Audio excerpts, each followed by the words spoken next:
पृथ्वीराज और सहयोगिता की प्रेम कहानी। अजमेर के राजा सोमेश्वर और रानी कर्पूरी देवी के यहाँ सन 1149 में एक पुत्र पैदा हुआ, जो आगे चलकर भारतीय इतिहास में महान हिंदू सम्राट पृथ्वीराज चौहान के नाम से प्रसिद्ध हुआ।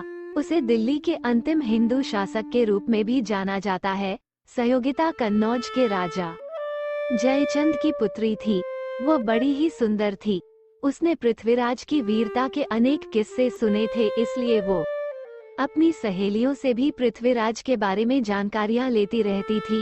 एक बार दिल्ली से पन्ना राय चित्रकार दिल्ली के सौंदर्य और राजा पृथ्वीराज के भी कुछ दुर्लभ चित्र लेकर कन्नौज राज्य में आया हुआ था।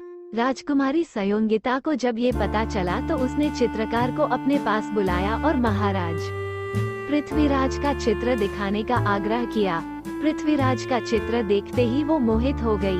चित्रकार पन्ना राय ने राजकुमारी का चित्र बनाकर उसको पृथ्वीराज के सामने प्रस्तुत किया और राजकुमारी के मन की बात बताई, जिन्हें सुनकर और चित्र देखकर पृथ्वीराज भी राजकुमारी सहयोगिता पर मोहित हो गए। दोनों का प्रेम परवान चढ़ रहा था, लेकिन सहयोगिता के पिता कन्नौज के महाराज जयचंद्र की पृथ्वीराज से दुश्मनी थी। जयचंद्र ने सहयोगिता के स्वयंवर में पृथ्वीराज को नहीं बुलाया, उल्टा उन्हें अपमानित करने के लिए उनका पुतला दरबान के रूप में दरवाजे पर रखवा दिया। लेकिन पृथ्वीराज बेधड़क स्वयंवर में आए और सबके सामने राजकुमारी को उसकी सहमति से अगवा कर ले गए।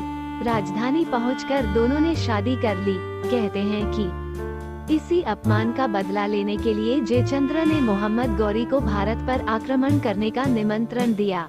गौरी को 17 बार पृथ्वीराज ने हराया। 18वीं बार गौरी ने पृथ्वीराज को धोखे से बंदी बनाया और अपने देश ले गया। वहां उसने गर्म सलाखों से पृथ्वीराज की आंखें तक फोड़ दी। गौरी ने पृथ्वीराज से अंतिम इच्छा पूछी। पृथ्वीराज के अभिन्न सखा चंद्रबरदाई ने कहा कि पृथ्वीराज शब्द भेदी बाण छोड़ने में माहिर सूरमा है, इसलिए इन्हें अपनी इस कला के प्रदर्शन की अनुमति दी जाए। गौरी ने मंजूरी दे दी। प्रदर्शन के दौरान गौरी ने जैसे ही अपने मुंह से शाबाश लफज निकाला तो उसी समय चंद्रबरदाई ने पृथ्वीराज से कहा, 4 बांस 24 गज अंगुल अष्ट प्रमाण, ता ऊपर है सुल्तान, मत चूको रे चौहान।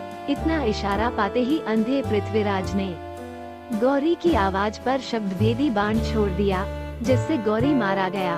अपनी दुर्गति से बचने के लिए चंद्रबरदाई और पृथ्वीराज दोनों ने एक दूसरे का वध कर दिया। जब सहयोगिता को इस बात की खबर मिली तो उन्होंने भी सती होकर जान दे दी।